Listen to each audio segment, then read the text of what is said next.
जी, एक छोटी सी वीडियो मैं आपसे शेयर कर रहा हूँ। आज 19 जनवरी 2022। जिन दोस्तों के काम के मालिक मर चुके हैं उनके लिए, तो इसके लिए पहले मैं बहुत वीडियो बना चुका हूँ। लेकिन ज़बानी ज़बानी बनाई है, आपको सिर्फ इन्फॉर्मेशन दी है कि आप क्या कर सकते हैं। तो ये एक दोस्त मेरे साथ राब्ते में थे। मैसेज आ गया तो थोड़ा सा आपको आवाज़ कम आएगी। तो इस दोस्त ने मुझसे इन्फॉर्मेशन मांगी थी। मैंने उनको अपनी जो इन्फॉर्मेशन थी बताई थी और उन्होंने उसको सिगविरे किया था। और ये समझे कि मैंने जो बताई थी शायद कुछ लोग यकीन करें कुछ ना करें।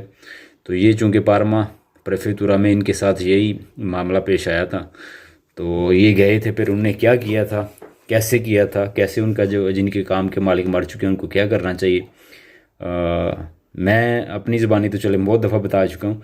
अब इस दोस्त की ज़बानी बताता हूँ जो जिनको मैंने इन्फॉर्मेशन बताई थी और वो गए थे और उनका कैसे काम हुआ। ये वीडियो देख लें आप। जी खैर जी मुबारक भाईजान ने मेरा मालिक जो है वो फोत हो गया था। तो पहले बीमार था, अपॉइंटमेंट मिस हो गई थी, उन्होंने आगे दी थी। उन्होंने कहा चलो वेट कर ले जब तक ठीक नहीं होता।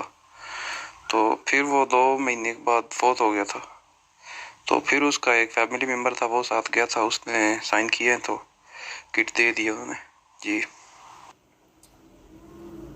जी, और ये पारमा की बात कर रहे उन्होंने हैं। उसका मालिक का डेथ सर्टिफिकेट मांगा है और जो बंदा गया था उसके डॉक्यूमेंट साथ लगाए हैं। तो बस किट मिल गई है, जमा करवा दिया। अब 31 मार्च के फिंगर भी मिल गए।